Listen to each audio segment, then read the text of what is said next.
visto esto.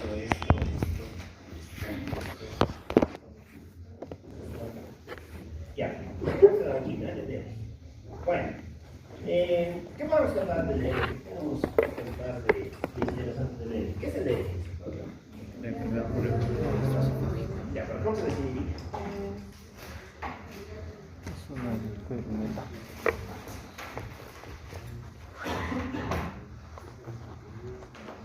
Va a ser una disfunción del aparato pilórico. Una disfunción del aparato pilórico. Va a ser el Sí, control. esta es su explicación, pero ¿qué es? La serie de contenido. Es un reflujo, ¿no? Es el paso retrógrado del contenido gástrico hacia el esófago, ¿no?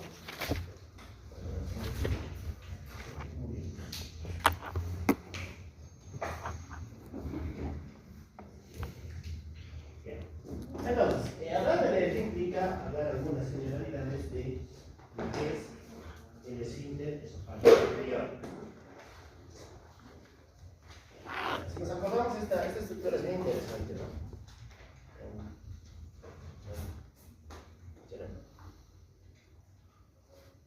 Ya, muy bien.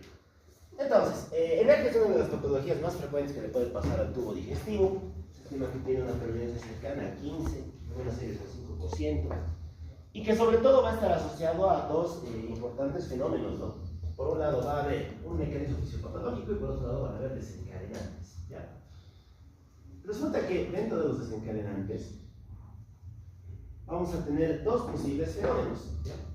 Uno en el cual disminuya el tono del esfínter esofágico inferior de manera basal, es decir, de base mi esfínter no se cierra bien, y otro en el cual disminuye el tono de manera intermitente o esporádica.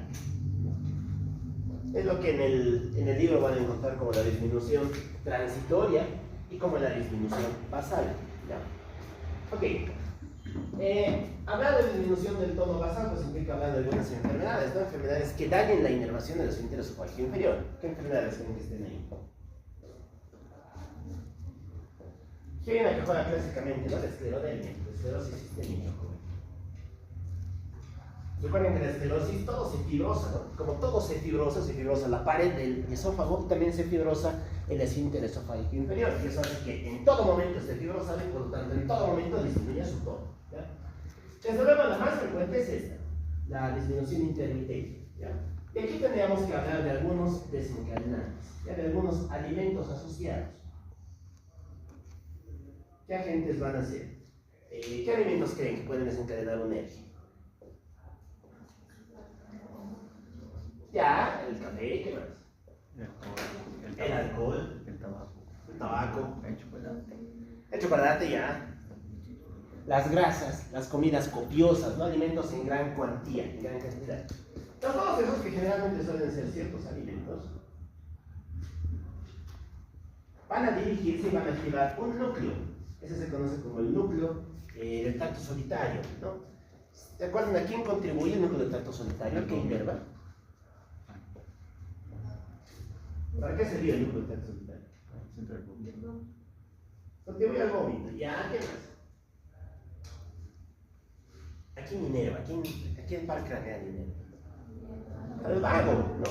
Y recuerden que el vago es el gran regulador de toda la inervación del tubo digestivo. ¿Qué le hacía el vago al esfínter esofágico inferior? ¿Lo relaja o lo contrae? Lo relaja, ¿no? Recuerden que el vago hace que la comida se impulse, y si queremos que la comida se impulse, necesitamos que los esfínteres estén relajados, ¿no? Entonces, este activa al vago, y como activamos al vago, el esfínter se relaja, ¿no? Y eso va a inducir que disminuya la presión, y como disminuye la presión, pues todo el contenido va a pasar desde el estómago hacia el esófago, ¿ya? Muy bien. Esto desde luego va a estar estimulado por ciertas conductas, ¿no? Aquí tenemos que aumentar factor ambiental, ¿no? Bueno, ¿quiénes entran dentro de las conductas? Uno que es clásico, ¿no? El decúbito. El decúbito desde luego favorece el eje, ¿no? Tú acabas de comer y a los 10 minutos te vas a echar, pues ¿qué es lo más probable? Que solamente por gravedad todo el contenido refluye hacia el esófago, ¿no? Entonces la postura que en general mantiene una persona contribuye de gran manera al fenómeno de alergia, ¿ya? Porque juega el decúbito, estímulos como el sueño y demás cosas. ¿Ya? ¿Listo? Ya hemos contado esto. Ahora, ¿por qué es peligroso el alergia? Bueno, el alergia nos va a dar una serie de manifestaciones clínicas, ¿no? Nos acordaremos, ¿qué se encuentra en el estómago? ¿Qué tipo de secreciones maneja el estómago? Ya, muy bien, una secreción que no nace, ¿no? El ácido clorhídrico. ¿El esófago está hecho para amortiguar ese ácido? No, ¿para qué está hecho el esófago? Muy bien, para dejar pasar la comida, por eso tiene un epitelio transtratificado, por eso no tiene una serosa, ¿no? Y demás. Entonces, cuando siente el ácido, van a empezar a pasarle distintos fenómenos irritativos. Y esos fenómenos irritativos se van a traducir en la constelación de manifestaciones clínicas que tiene el alergia. ¿Ya? La primera, vamos a sentir que el ácido llega al esófago. ¿Producirá dolor? ¿No? ¿El esófago duele? Sí, duele. ¿Alguna vez han comido algo, yo qué sé, un pedazo de papa que era muy grande y no han sentido atorado? Duele, tiene inervación sensitiva.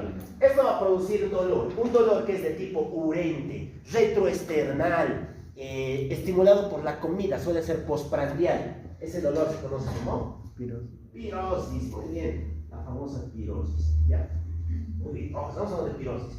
Aquí vamos a aprovechar de hacer diagnóstico diferencial entre tres términos que la gente confunde, pero que son cosas radicalmente diferentes. Una cosa es el alergia, otra cosa es la pirosis y otra cosa es la gastritis. Aquí meteremos a alguien más. Otra cosa es la infección por el H. pylori. A ver, diferencias.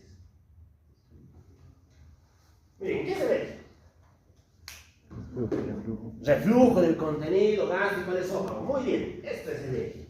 ¿Qué es la pirosis? Un síntoma, exacto, es dolor. La pirosis puede estar en el eje, puede estar en la gastritis, puede estar en la obstrucción intestinal, puede estar en miles de causas. La pirosis es simplemente un síntoma. ¿Qué es la gastritis? Ya, ¿y cómo vemos la inflamación del estómago?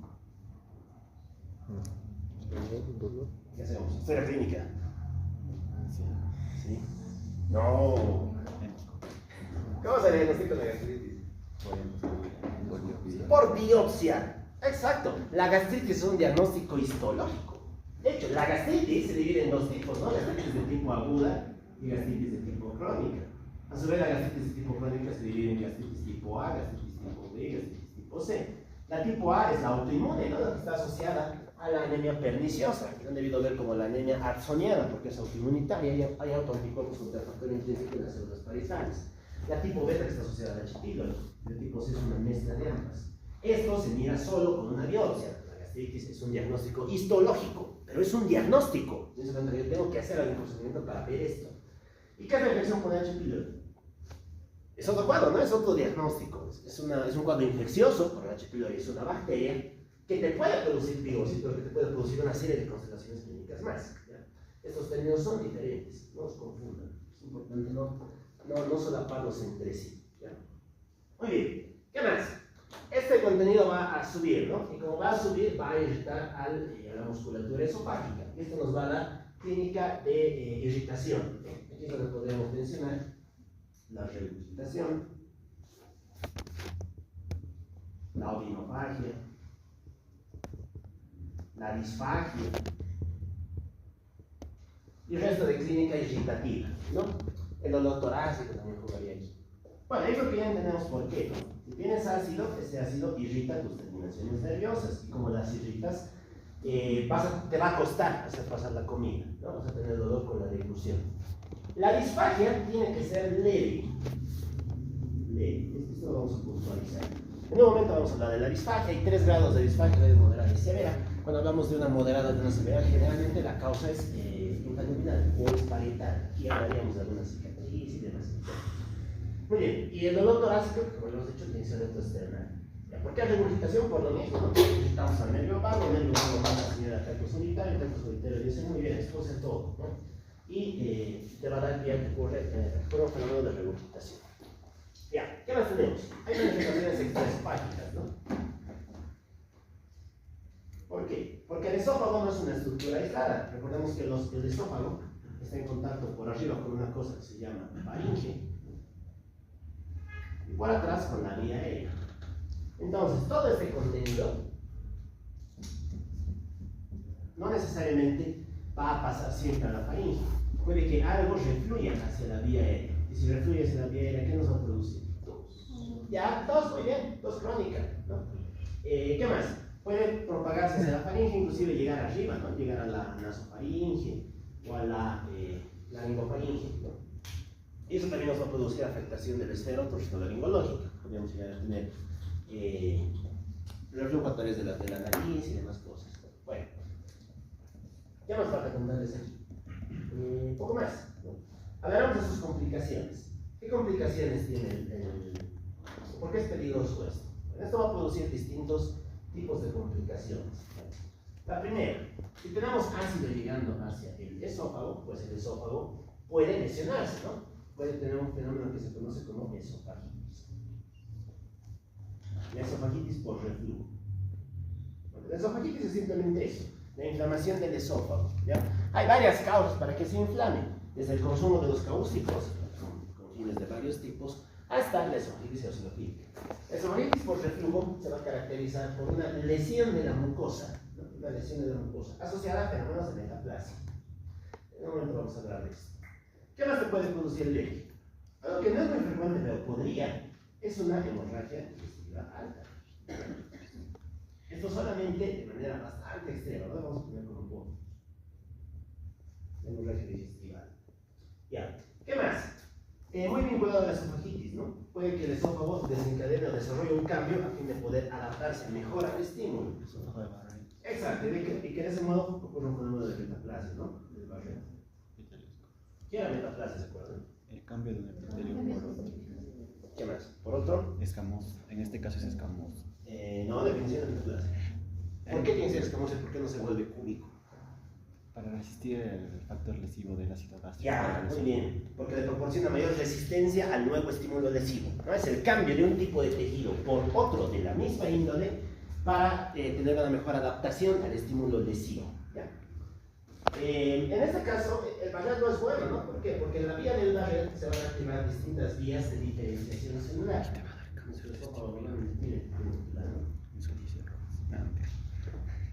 Y ahora se va a convertir en cilindro con células caliciformes. Resulta que en este proceso se activan distintas vías mutógenas, vías de diferenciación celular. Y estas vías van a poder producir fenómenos neoplásicos, ¿no? De hecho, el Barrett es una condición que está asociada al desarrollo de un cáncer. ¿A qué cáncer está asociado?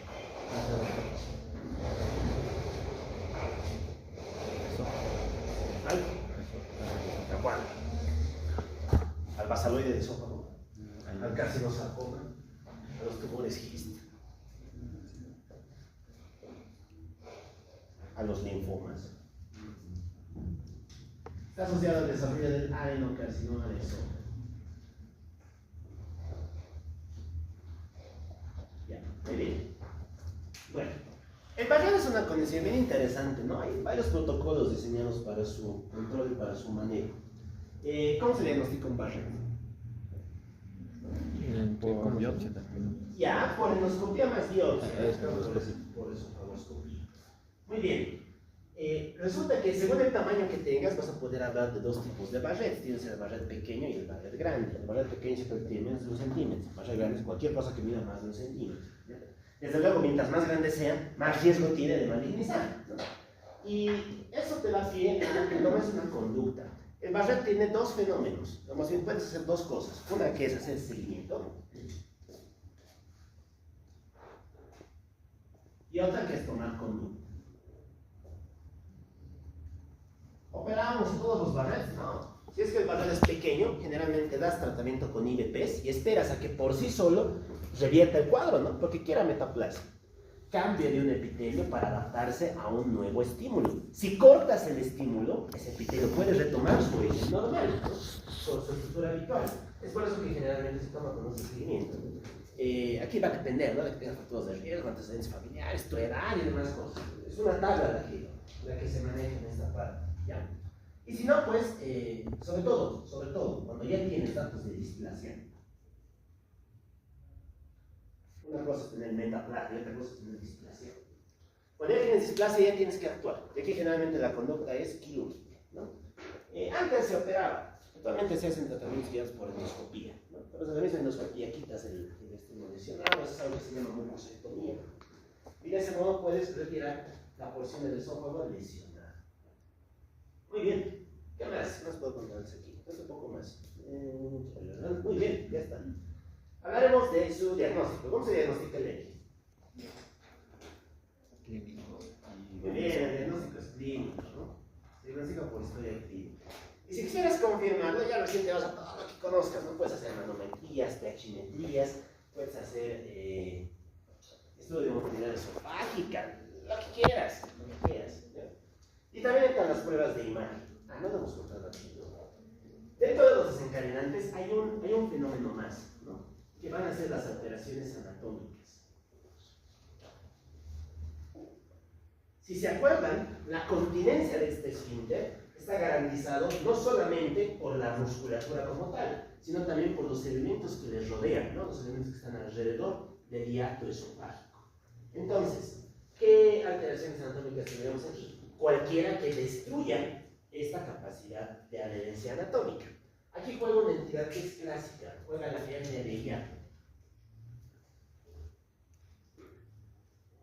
En la hernia de hiato, el estómago va a protruir a través del hiato esofágico y va a dirigirse hacia el tórax, hacia la región torácica. Eso, desde luego, anula estos mecanismos de contención, ¿no? Y eso va a facilitar el desarrollo de un eje. Las hernias de hiato se clasifican de distintas maneras. La más estandarizada es que la divide en tipo 1 y tipo 2. La tipo 1, que es la más habitual, es en la que protruye tanto el fundus como el cuerpo del estómago, ¿no? Estas dos porciones se dirigen hacia arriba. Y eso suele producir cadergia y demás. En cambio, en la tipo 2 solamente hay una protrusión de la parte del fundus. La tipo 2 también se conoce como paraesofágica, ¿no? Porque veníamos al estómago. Veríamos el fundus ahí arriba y el resto del cuerpo por debajo. ¿Ya? Es una hernia paraesofágica. Muy bien. Generalmente los estudios imagenológicos van dirigidos en este sentido, ¿no? En el sentido de poder tratar la hernia de hiato. Listo. Muy bien, ¿cuál sería el tratamiento? ¿Cómo trataríamos esto? ¿Cómo lo trataría? Exacto, ¿no? Tenemos que dar un fármaco que nos permita modular la producción de ácido. Aquí tenemos varias opciones, ¿no? Varias opciones. Podemos utilizar los antiinflamatorios, los correctores de la mucosa gástrica y demás. Pero el tratamiento estandarizado, porque es el más efectivo, el más óptimo y sobre todo el más corto, es el uso de los IVPs. Exacto, todos terminan en OL. Todos los OL, el omeprazol, el esomeprazol, el lansoprazol, el desomeprazol y demás. Bueno, características de los IVPs. A ver, ¿cómo es su farmacodinámica?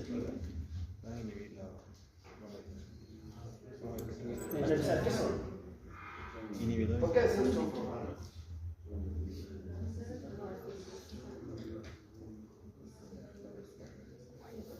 Porque eso tiene indicaciones terapéuticas, ¿no? Por eso se toman ayunos.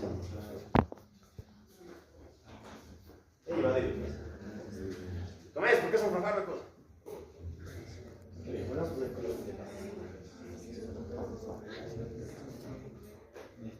¿Dónde actúan?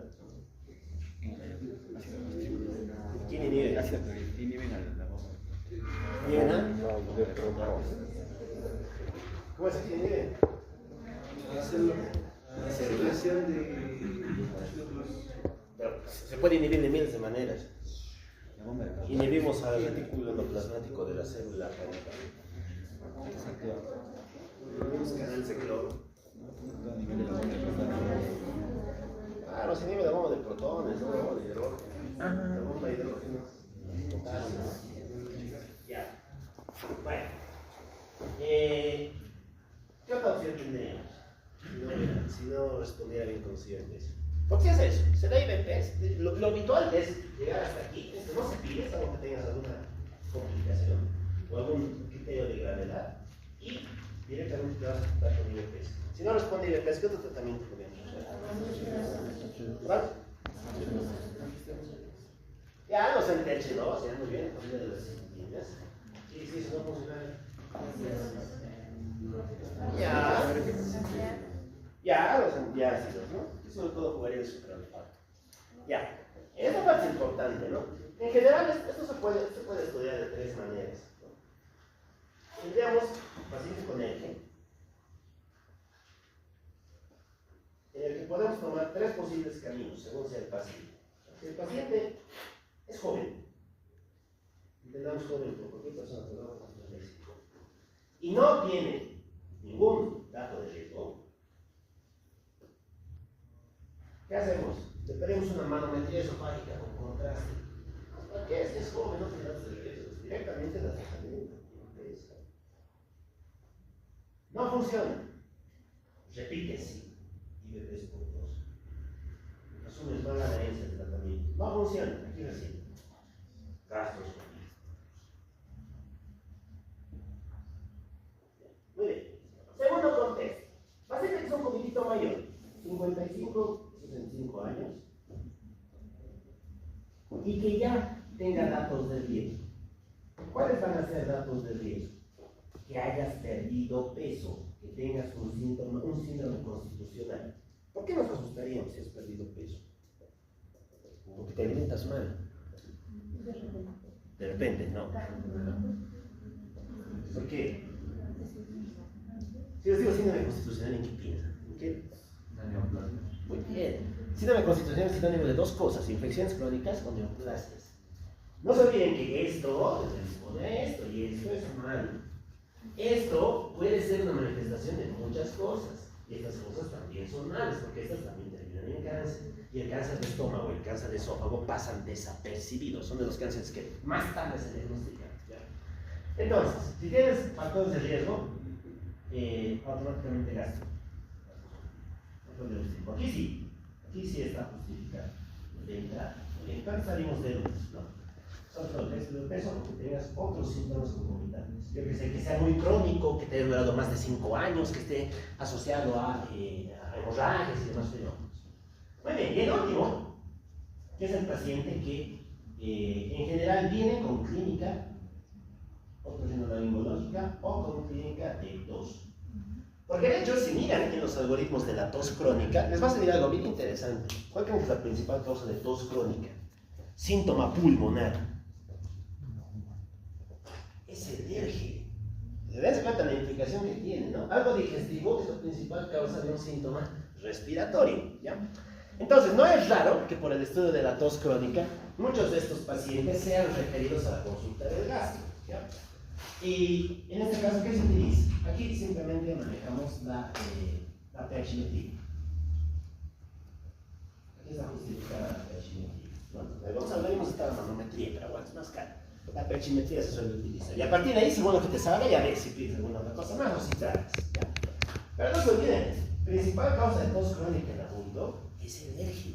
Es algo bien interesante, ¿no? Sobre todo cuando se mira desde ese punto de vista. Muy bien. Existe el mundo de alergia.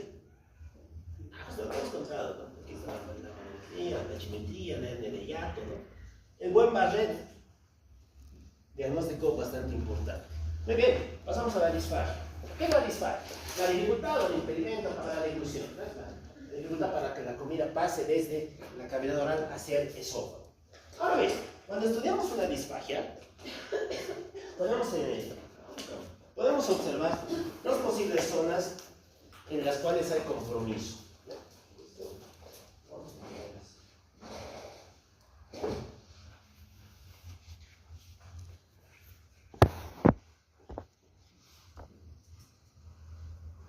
Bien, muy bien. Entonces, ¿se acuerdan cuáles son las fases de la deglución? ¿De qué depende una deglución normal? Depende de la integridad de tres componentes, ¿no? De un componente oral, de un componente faríngeo y y un componente esofágico. ¿Ya? Necesitas de los tres para que la deglución funcione de manera normal. Cuando cualquiera de esos componentes se altere, vas a tener una disfagia.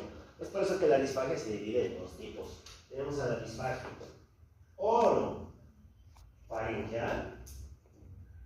Se afecta la fase oral o la fase faringeal. Y la disfagia de origen esofágico. Muy bien. La orofaringe y la disfagia esofágica. Bien. Hablaremos de causas de cada una de estas. Empezaremos con las oros. ¿Qué creen que podría afectar a la cavidad oral que podemos producir disfagia? La inflamación. Ya. Bueno, hay algo más interesante, ¿no? El dolor. El dolor. Claro, si te duele tu muela, vas a querer comer. Te va a costar en serio realizar la masticación. Entonces, el dolor es una causa, desde luego, no desdeñable de disfagia de causa oral. ¿Qué más? ¿Qué se necesita para mover todos estos músculos? Los músculos masticadores, ¿qué necesitamos para eso? Pares craneales, las lesiones neurológicas.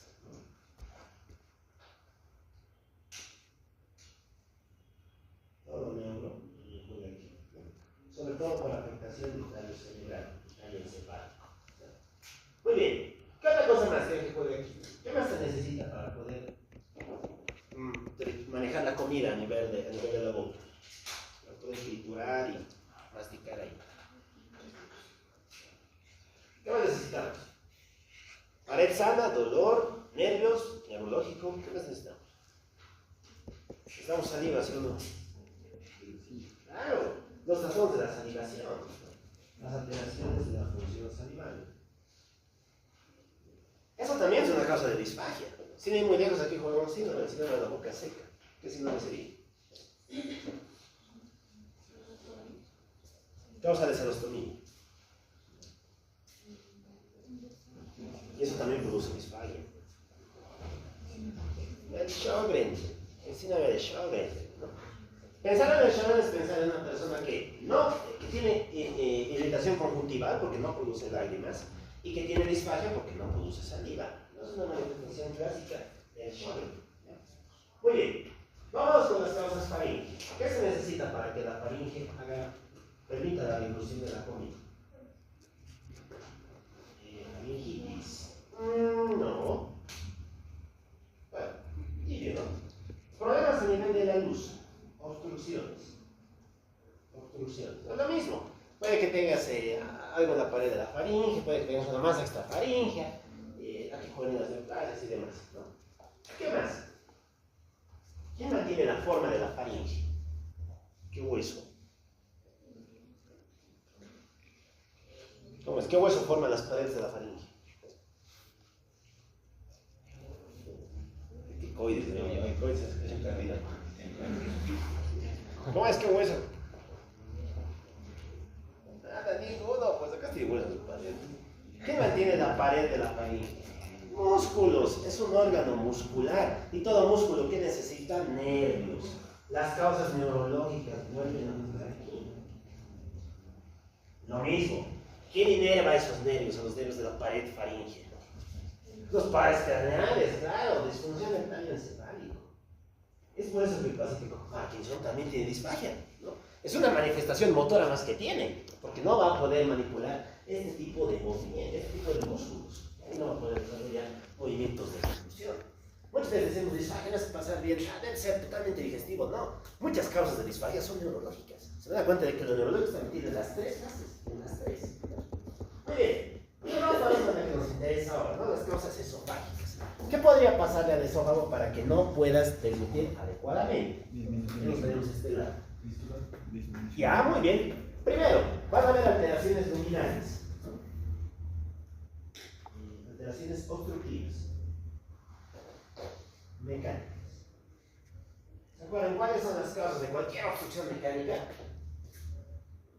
Intraluminales, intraparietales y extraparietales. Ya, empezaremos a dar ejemplos. A ver, causas de obstrucción esofágica intraluminal. ¿Qué se les ocurre?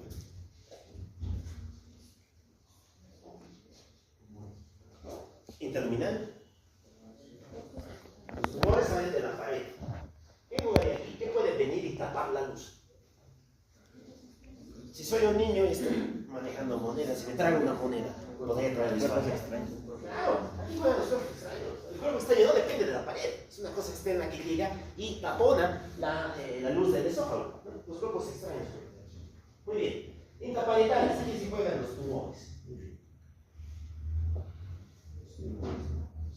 Los tumores. ¿Qué más?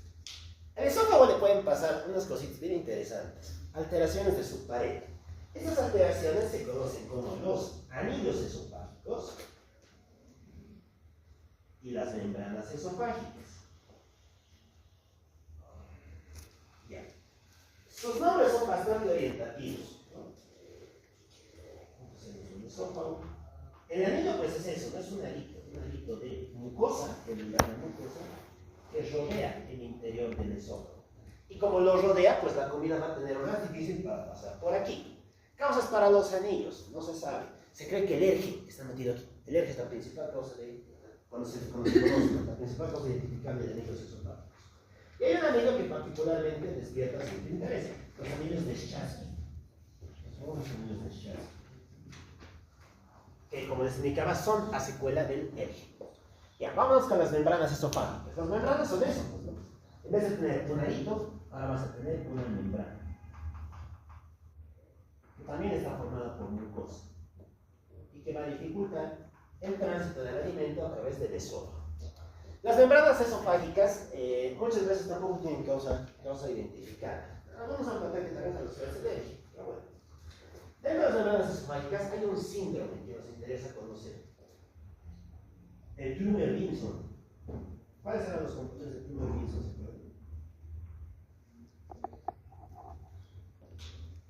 El síndrome de Plummer-Vinson, de etiología incierta, se asocia a tres manifestaciones clínicas: membranas esofágicas, anemia ferropénica y glositis atrófica. ¿Ya? Son tres componentes que integran este síndrome. Y es importante, ¿por qué? Porque el Plummer-Vinson sí está asociado a un tipo de cáncer, a otro tipo de cáncer de esófago, al carcinoma epidermoide. ¿Ya? El epidermoide es el cáncer que juega con cualquier cosa que no sea el Barrett. Está asociado al tabaco, a comer, a la gente que publica, a los alcohólicos crónicos, a la acalasia. Miren esos trastornos que juegan junto con el carcinoma epidermoide. El Plummer-Vinson también juega en esa misma línea. Ya, si nos vamos a las extraparitales, ¿qué tendríamos? ¿Qué cosas pueden estar fuera del esófago que nos produzcan disfagia?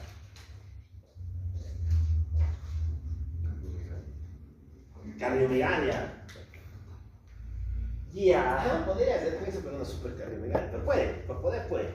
Algo tal vez un poquito más frecuente. Nos acordaremos, ¿quiénes rodean al buen amigo esófago? Anatómicamente. Relaciones anatómicas. Bueno, la tráquea y ya. ¿Qué más? Los pulmones, ya, puede ser.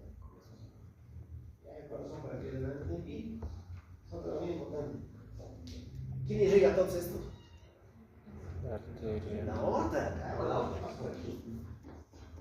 Ya, muy bien. Entonces pensaremos, ¿qué cosas pueden apretar por fuera nuestro esófago?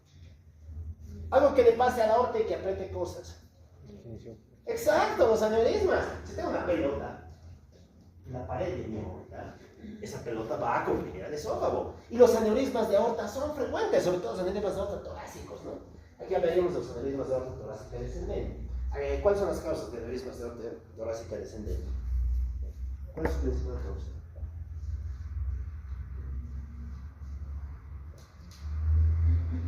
Porque esta parte igual es muy interesante, ¿no? En los aneurismas de aorta torácica descendente, su principal causa es la hipertensión, ¿no? La hipertensión. En cambio, los de ascendente y los de callado es donde juega el Ehlers-Danlos, el Marfan, el Lois-Dietz, juega la sífilis, el aneurisma sifilítico, juegan los trastornos de tejido conjuntivo y demás enfermedades. Muy bien, en cambio, los aneurismas de aorta abdominal, su principal causa es la aterosclerosis. ¿Ya? ¿Qué más? Si tengo un tumor en el pulmón, yo que sea un carcinoma epidermoide del pulmón, localizado en ápex, que además está produciendo un síndrome de Horner, ¿podría también producirme disfagia? Sí, ¿no? Las masas, sobre todo pulmonares, como las adenopatías mediastínicas, que también van a jugar en una de esta categoría, como causas extraplanetarias. Muy bien, ¿qué más tenemos? Tenemos a las alteraciones motoras, ¿no? Ya hemos visto qué pasa cuando tapas al esófago, ahora vamos a ver qué pasa cuando el esófago no se contrae como debería.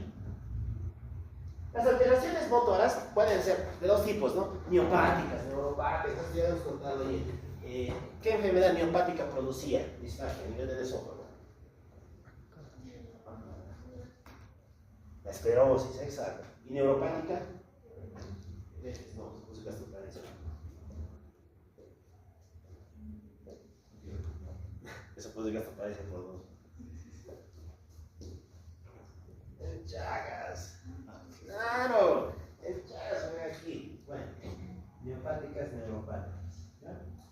Resulta que dentro de estos trastornos motores también podemos encontrar tres entidades separadas que vale la pena mencionar, ¿no? La acalasia, el espasmo esofágico difuso y el esófago en cascanueces. Bien. Empezaremos con la acalasia. ¿Qué es acalasia, muchachos? Dificultad para... Dificultad no. Dificultad es disfagia.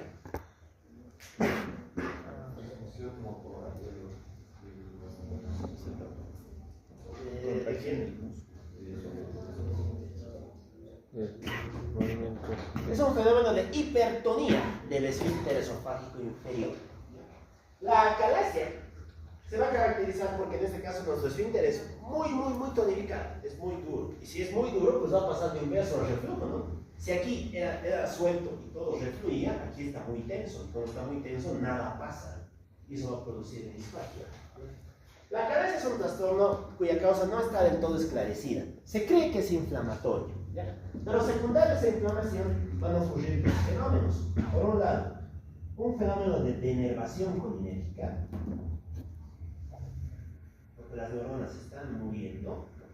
Y si las neuronas mueren, sobre todo las colinérgicas, ¿qué le va a pasar al esfínter? Que se vuelve más tenso o menos tenso. Más tenso, exacto, porque se pierde el mecanismo de control. Recuerden que el parasimpático relaja al esfínter y el parasimpático juega con el acetilcolina, ¿no? Entonces vas a tener un esfínter que es mucho más tenso. Muy bien. Y esto va a producir precisamente eso, hipertonía del esfínter esofágico. Bien. Muy bien. Hay gente que dice, no, el Chagas produce acalasia. Mentira.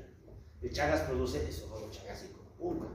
La acalasia es otra cosa, no tiene causa bien definida. Ya. ¿Qué va a caracterizar a la acalasia? La acalasia se caracteriza por un fenómeno de disfagia a predominio de alimentos sólidos, pero también de alimentos líquidos. Ahorita vamos a ver que eso es importante para el estudio de la disfagia. ¿Ya? ¿Qué más?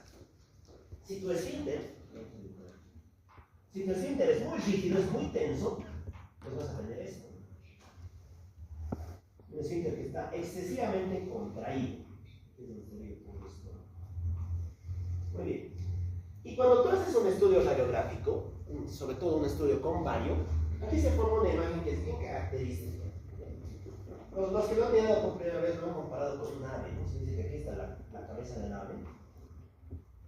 Y ese vendría a ser el pico de la luz. Esto se conoce como la imagen del pico de pájaro, ¿no? Que es característica de la acalasia. Ya, muy bien. ¿Qué más asocia a la acalasia? ¿Habrá vómitos? No, seguro. Sí, pues, a ver, ¿por qué no? Porque toda la comida llega aquí, se acumula, ¿no? Y si se acumula, distiende al esófago, y si distiendes al esófago, estimulas un núcleo de tacto solitario, y de ese modo, para el núcleo ambiguo, y de ese modo vas a poder, vas a tener una respuesta de vómito, ¿no? ¿Cómo será ese vómito? ¿Qué tipo de alimento tendrá?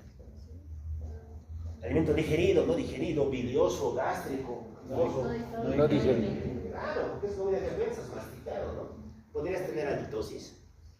Claro, porque como se está distendiendo, la comida va a fermentar y se va a producir una nieve, ¿no? Que se va a convertir en otra manifestación de la acalasia.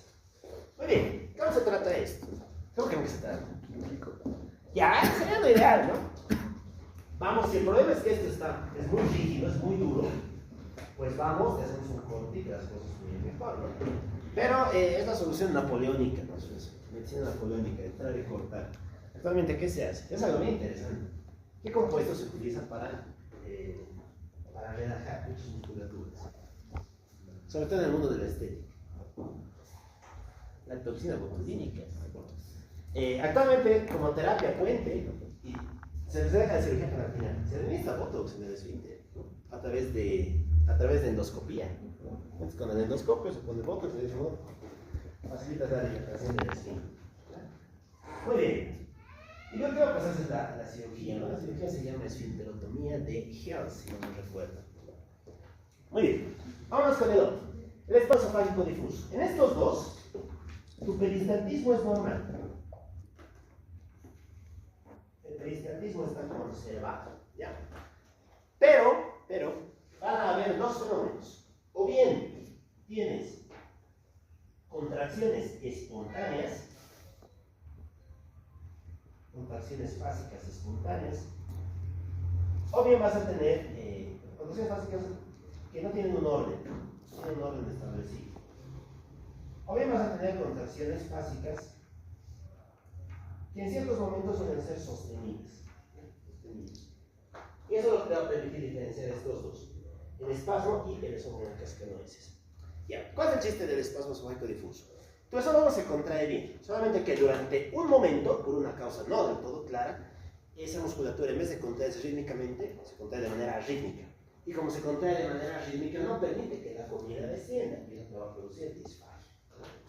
En el esófago cascanueces las contracciones son segmentarias, son mucho más sostenidas. Y esto le va a dar pie a que cuando hagas un estudio con vario, un estudio con tránsito, verías el esófago así, como si tuviera sinuosidades.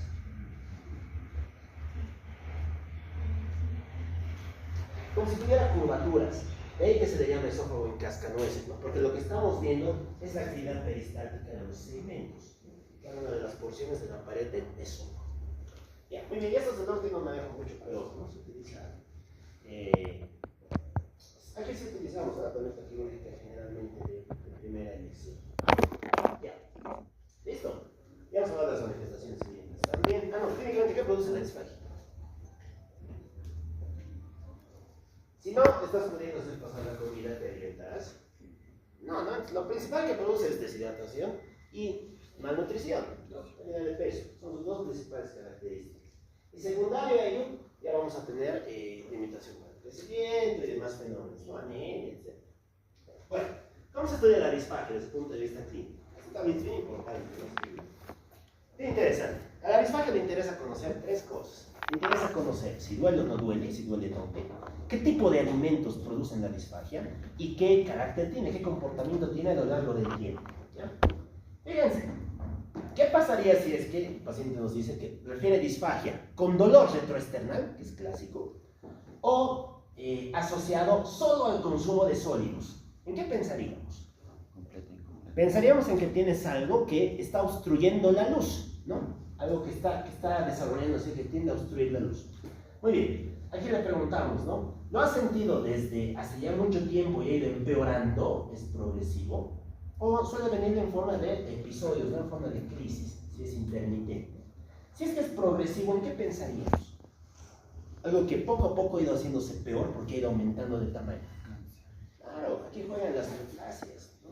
El cáncer de esófago, ¿verdad? ¿Qué más juega aquí? Las cicatrices. Ustedes dirán, ¿por qué hay cicatrices? Bueno, porque la esofagitis por reflujo te produce sangrado, ¿no? Y el sangrado, cuando regenera en forma de cicatriz, ¿no? Entonces, las cicatrices también participan dentro de esta entidad. Muy bien. ¿Qué otra cosa más nos interesaría ver? ¿En qué pensamos en si es intermitente? Hay ciertas comidas que sí pasan y otras que no pasan. Bueno, en que tienes una obstrucción que deja pasar algunas cosas y a otras no. Aquí es donde juegan las membranas y los anillos. Todo eso que hemos descrito hace un momento, ¿no? Los anillos esofágicos y las membranas esofágicas. Muy bien. En cambio, ¿qué pasa si el paciente nos dice, tengo dolor, también puede ser retroesternal o irradiado a la zona supraclavicular y que se manifiesta tanto para sólidos como líquidos? Que decimos, no, el problema es más severo. La estenosis es mucho más estrecha. Y es por eso que ni siquiera puedes hacer pasar bien los líquidos. Lo mismo, ¿no? Preguntamos si es progresivo o intermitente. Si es progresivo, ¿en qué pensamos? En una acalasia, ¿no? La acalasia, como tiene ese patrón de hipertonía del esfínter, no deja que pasen ni sólidos ni líquidos, ¿ya? En cambio, si es que fuera intermitente, aquí nos vamos a los fenómenos de espasmos, ¿no? Tu musculatura se contrae de manera caprichosa y es por eso que no puedes hacer pasar ni sólidos ni líquidos. Aquí es donde juega el esfínter difuso y se juega en cascanueces, ¿ya? Este es el abordaje que en general se hace cuando se maneja un paciente con disfagia, ¿no? Es un punto de vista muy resumido, podríamos entender ese tema mucho más. Pero, con lo que hemos visto hasta ahora, me parece una muy buena etapa. Ya. Muy bien, no hay nunca sabido las causas neurológicas. Lo neurológico también juega aquí. Lo neurológico juega en las tres fases. El paciente con Alzheimer se muere por broncoespasmo. El paciente con Parkinson también se puede morir por broncoespasmo, ¿no? Porque se alteran esas fases de la deglución. Muy bien, vámonos con el vómito. Bueno, no os voy a contar nada nuevo, ustedes ya lo han visto, ¿no? Dice Pato. A ver, nos acordaremos. ¿Qué es el vómito? El contenido gaseoso y el contenido intestinal.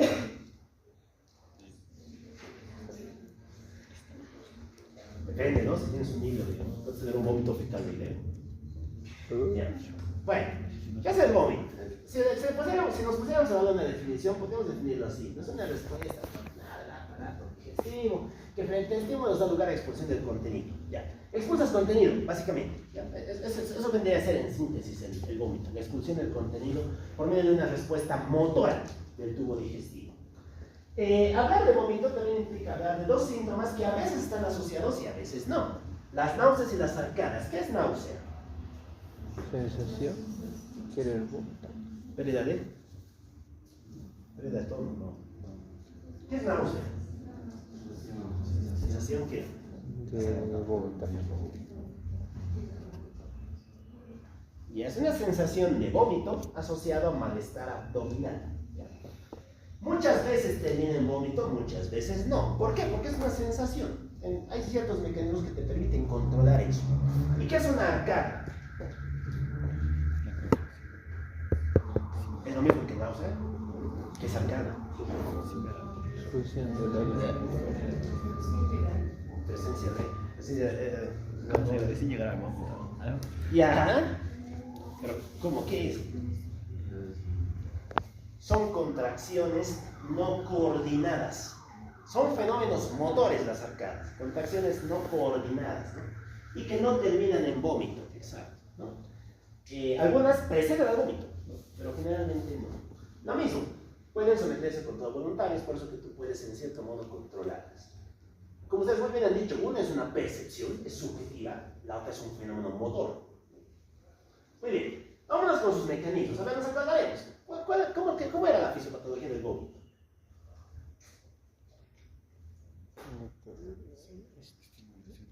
Nos acordaremos. Esto se lo hemos visto en el primer semestre. No me tenemos que repasar.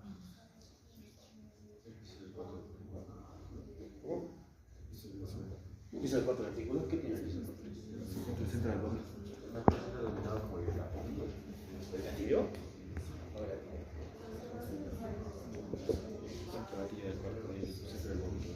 ¿Quiénes forman el centro del vómito? El área postrema, ¿por qué el área postrema? ¿Y se patología del vómito? Bueno, yo creo que esto se entiende de una manera más simplificada si lo miramos como un reflejo. De hecho, el vómito es un reflejo. En muchos sentidos es una manera que tiene el tubo digestivo de protegerse de distintos estímulos que serían agresivos. ¿Cuáles eran las partes de un reflejo?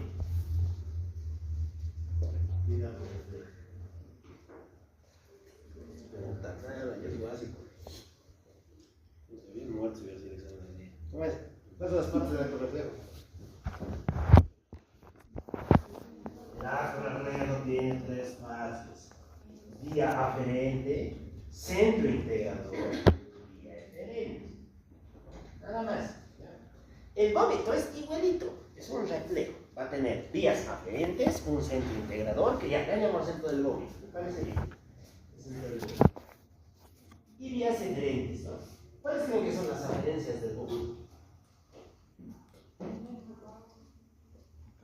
los estímulos, ¿no? Los estímulos que detectas en tu entorno, estímulos que pueden venir desde localizaciones craneales, ¿no? Tentoriales, por eso es que la hipertensión intracraneal te produce vómitos, hasta estímulos que pueden provenir desde las vísceras digestivas, ¿no? ¿Y cuáles van a ser las referencias? Pues las acciones que aparecen a nivel de la musculatura digestiva. ¿Ya? Muy bien. Vamos a entender esto así. ¿Cómo está formado el centro del vómito? ¿Quiénes juegan a nivel central?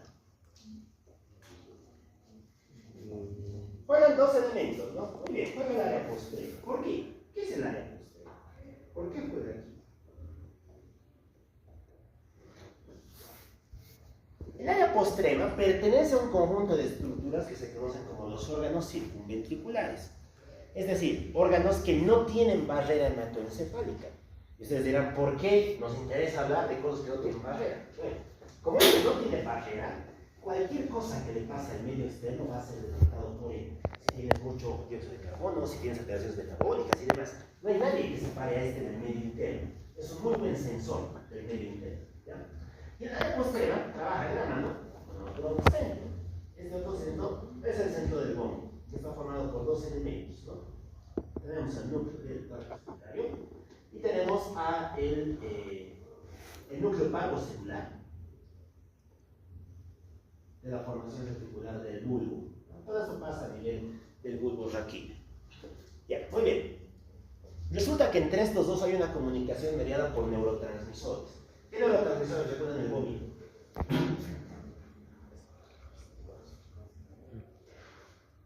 Pues, eso también es medio fármaco. ¿Ya han llevado los antieméticos? ¿Por qué funciona la metoclopramida? ¿Por qué funciona la domperidona? ¿Histamina? No.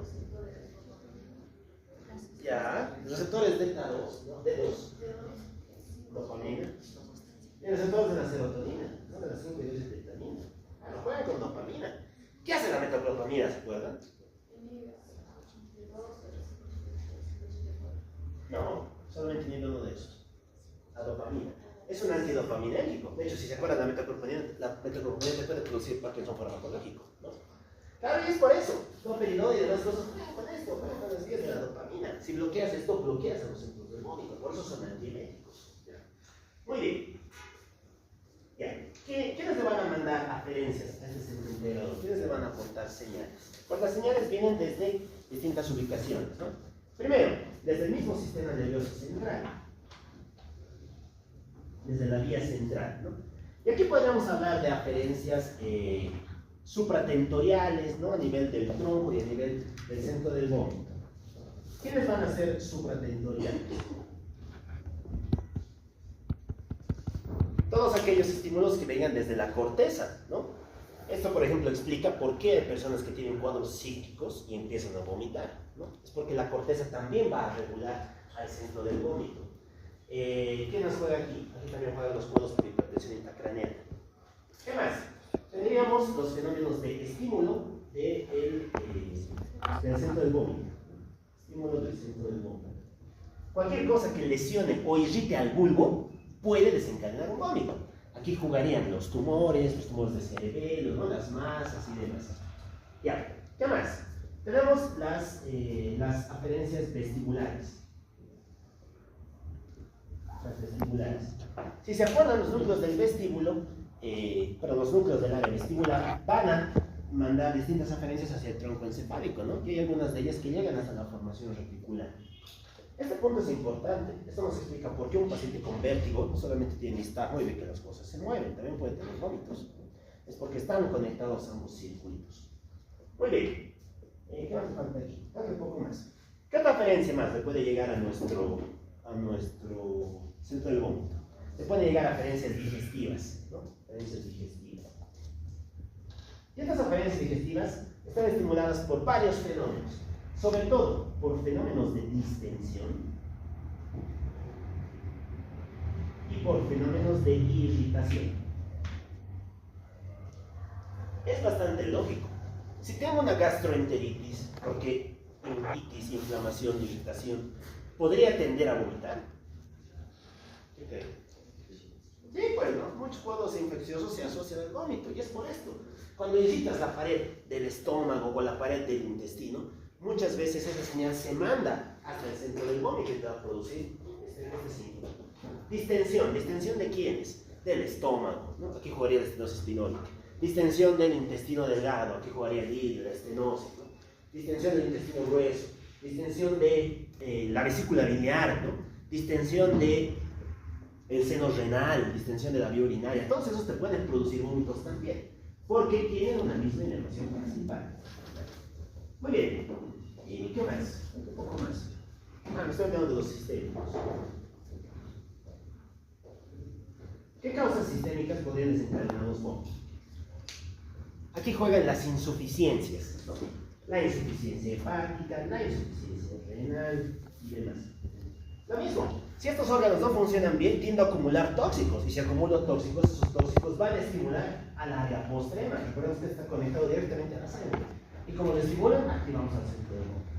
Muy bien, cuando el centro del vómito se activa, va a mandar una respuesta que tiene tres pasos, que tiene tres fases. ¿Ya?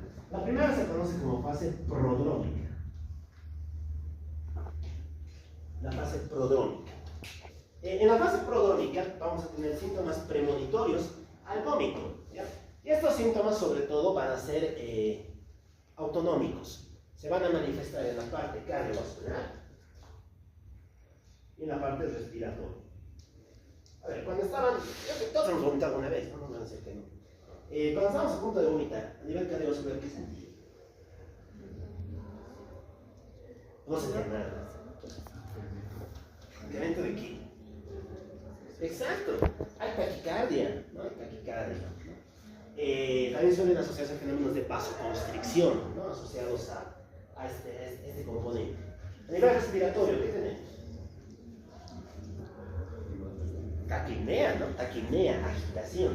Y es porque estamos estimulando vías del sistema nervioso autónomo. Esta vía depende del sistema nervioso autónomo. De hecho, como les decía, el vómito es un reflejo protector, sirve para protegerte de distintos agentes. Y siempre que te tienes que proteger, juega el sistema nervioso autónomo, ¿no? Es por eso que participa en esta etapa. Muy bien, una vez que ha pasado esto, pasamos a la fase número 2. La fase número 2 se conoce como fase digestiva.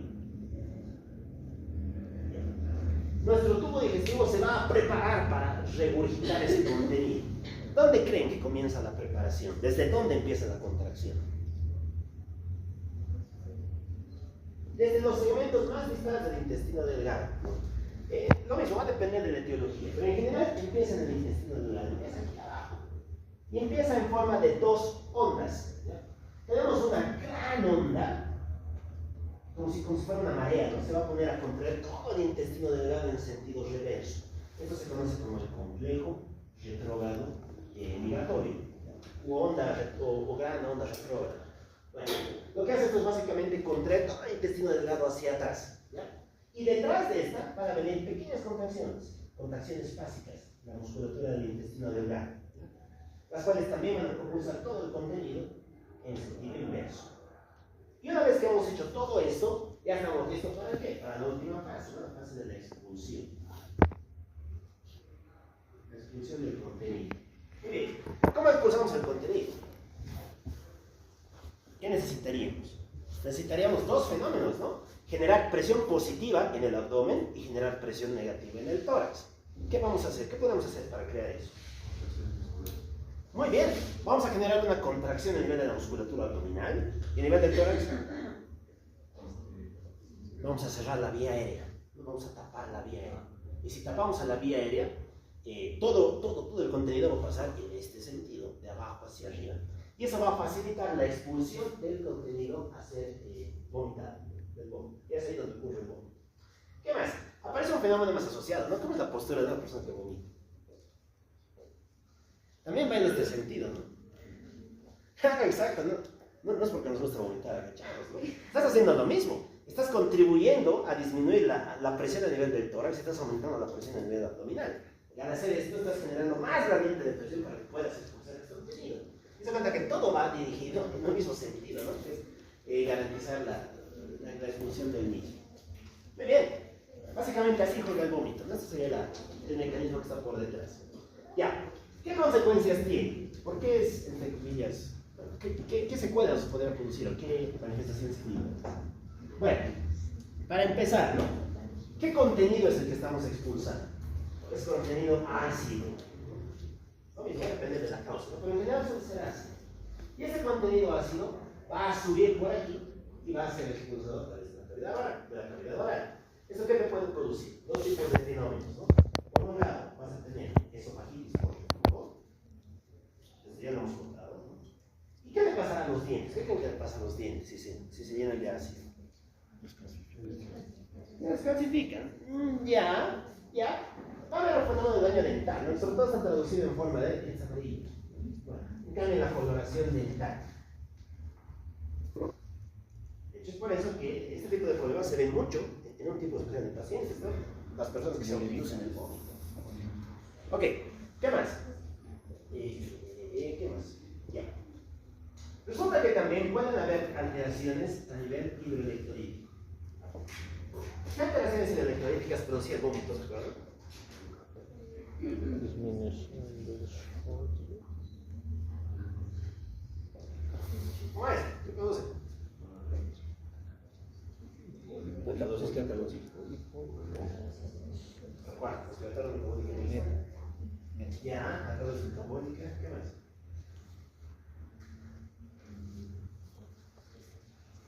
Ya, hipocalemia. ¿Y? ¿Qué más? ¿Qué más? Falta uno. Hipocloremia. Eso también es bastante lógico, ¿no? ¿Por qué ocurría esto? ¿Se acuerdan?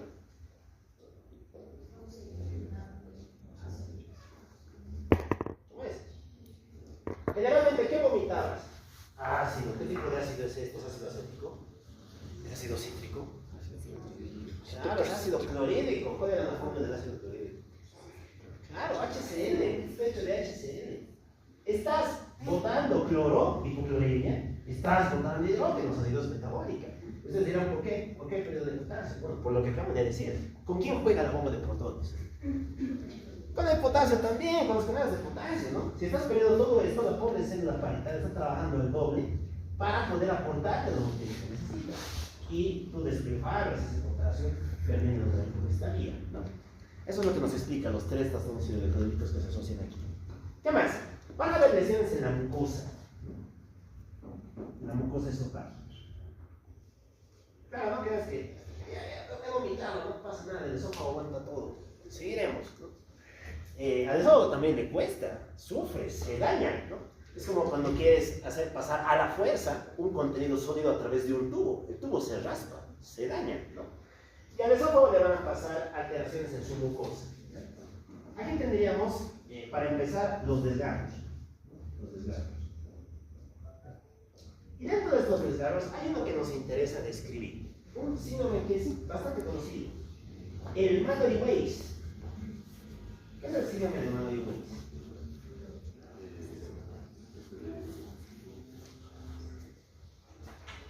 Son las relaciones en la pared de ¿Ya? ¿Qué más? causada por múltiples bombas. ¿Qué más? Se lesiona las paredes de la mucosa del esófago y... lo más importante.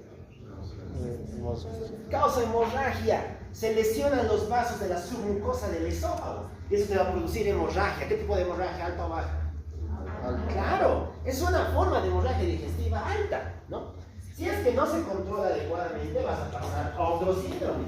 El síndrome de Burge. El Burge. ¿En qué consiste el Burge? Pero es transmural. ¿Y si es transmural, qué te produce? Hemorragias más severas. Más placer. No, ¿qué produce? ¿Qué pasa si es que es transmural? Si tu hemorragia ha sido tan severa, o sea, el daño ha sido tan severo en decir algo, que has atravesado toda la pared del esófago. No. Úlcera. ¿Qué rodea al esófago? ¿Dónde vive el esófago? ¿Qué se llama este espacio en el tórax? Mediastinitis. te produce una mediastinitis, y eso es brutal. La mediastinitis es una urgencia, puedes morir por eso. El Burger es peligroso por eso, ¿no? Porque está asociado a la mediastinitis. ¿De quién es típico el Burger? Los pacientes, ¿no? Gente que vomita mucho. ¿Quiénes podrían ser? Muy bien, bulímicos. Y otra gente que también vomita mucho. Muy bien, es típico de esos dos tipos de pacientes, los alcohólicos crónicos y los bulímicos, pacientes bulímicos. Ya. ¿Qué más? ¿Qué un poco más respecto a esto? Vamos a las consecuencias, sus complicaciones. Vamos a explorar. Bueno, hay varias maneras de explorar esto, ¿no? Sobre todo historia clínica. A ver, podemos mirar todos estos parámetros en el vómito. ¿No? Vómitos matutinos. ¿Qué enfermedades juegan ahí? Anorexia, ¿no? Juega algo que es frecuente, frecuente. Ah, lo de embarazo, güey, ahí, lo de embarazo. ¿Quién más? Los trastornos metabólicos, ¿no? La uremia, por ejemplo. Ya, postprandiales, ¿a quiénes tendríamos aquí? Va a depender, ¿no? Se los divide en tres. Precoces, si es que ocurren apenas has terminado de comer. Aquí es donde juegan los trastornos gástricos. Tempranos, si es que pasan dentro de las primeras 3 horas de la alimentación. Aquí es donde juegan los trastornos digestivos e intestinales. Y tardíos, aquellos que han pasado más de 6 horas desde la ingesta. ¿Se acuerdan quién producía vómitos tardíos?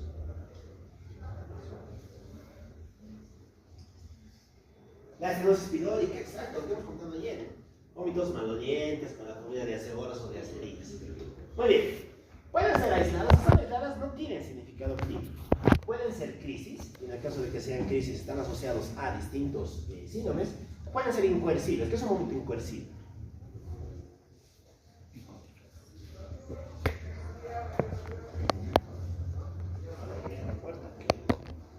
Aquellos que no ceden espontáneamente, ¿no? ¿Y qué pensaremos en un vómito incoercible?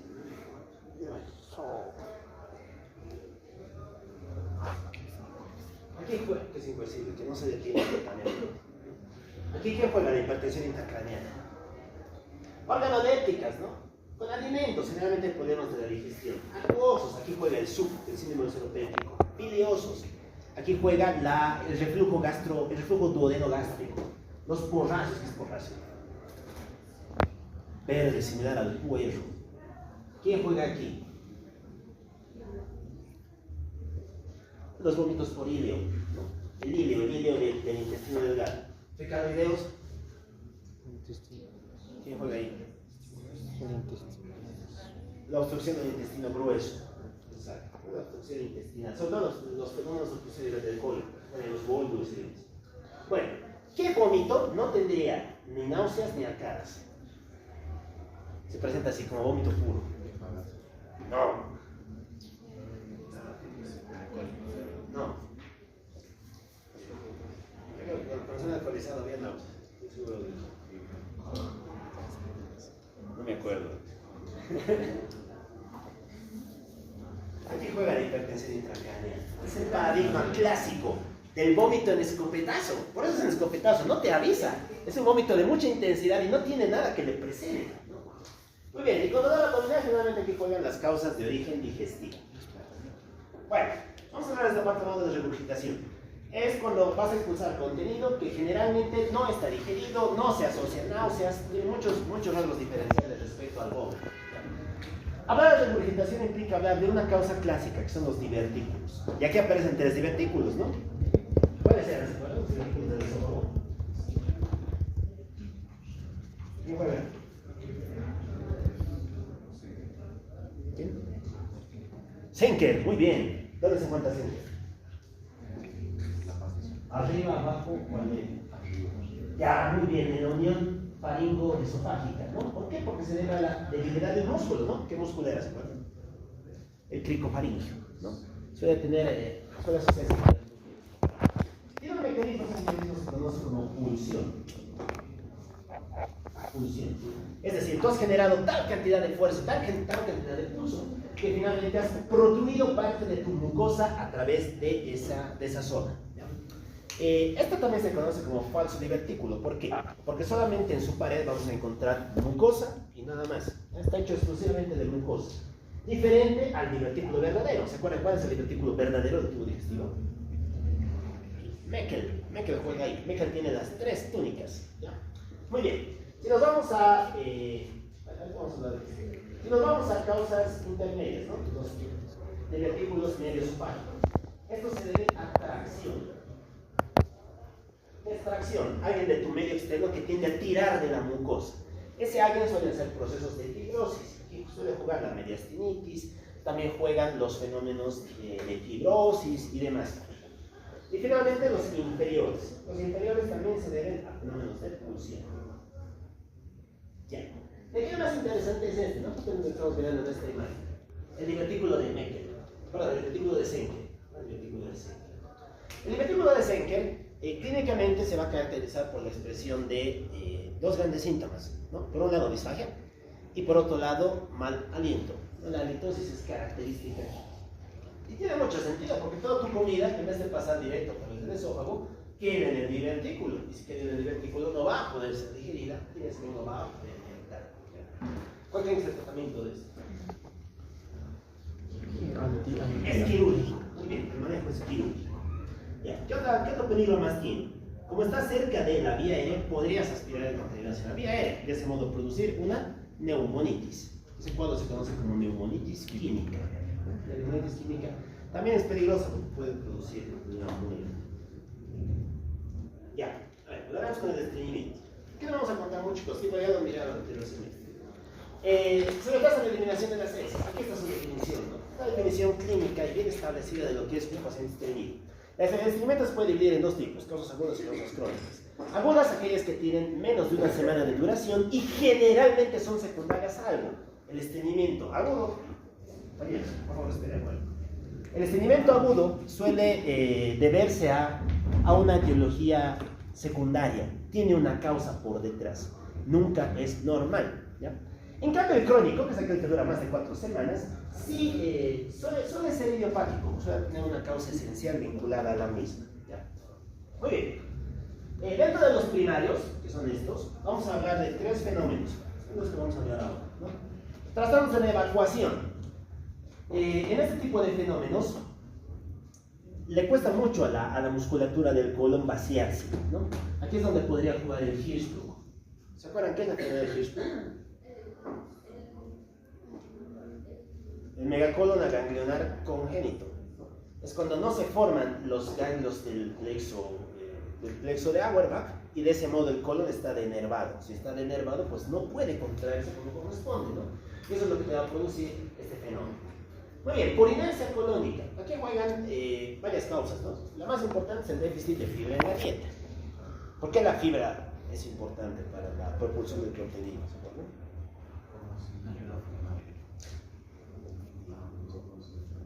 Porque es osmóticamente activo. Exacto. Si es osmóticamente activo, retiene agua. Y si retienes agua, distiendes el intestino. Y si distiendes el intestino, generas ondas de propulsión que van a impulsar esas heces en sentido distal. ¿Ya? Y finalmente tenemos trastornos por tránsito normal. Aquí juega el SI, ¿no? El síndrome del intestino irritable. Es un cuadro que es bien interesante, el intestino irritable. Es un trastorno funcional, tiene su propia definición. Sigue estos criterios, ¿no? Los famosos criterios de Roma, los Roma 4. Los criterios de Roma 4 utilizan esta definición para describir al intestino irritable. Resulta que el intestino irritable tiene 3 posibles formas. Formas asociadas a estreñimiento, formas asociadas a diarrea y formas mixtas, que van a estar asociadas a ambas. Lo clásico del sí es el dolor que alivia o que cambia con la evacuación. Es el fenómeno clásico de esto. Y por ser funcional necesitas haber descartado previamente muchas otras etiologías. ¿Listo? Muy bien, lo vamos a dejar ahí entonces. La siguiente clase vamos a terminar. Falta esto nada más, el estenosis y el hígado, y entramos a secreción y absorción. Muy bien, vámonos muchachos.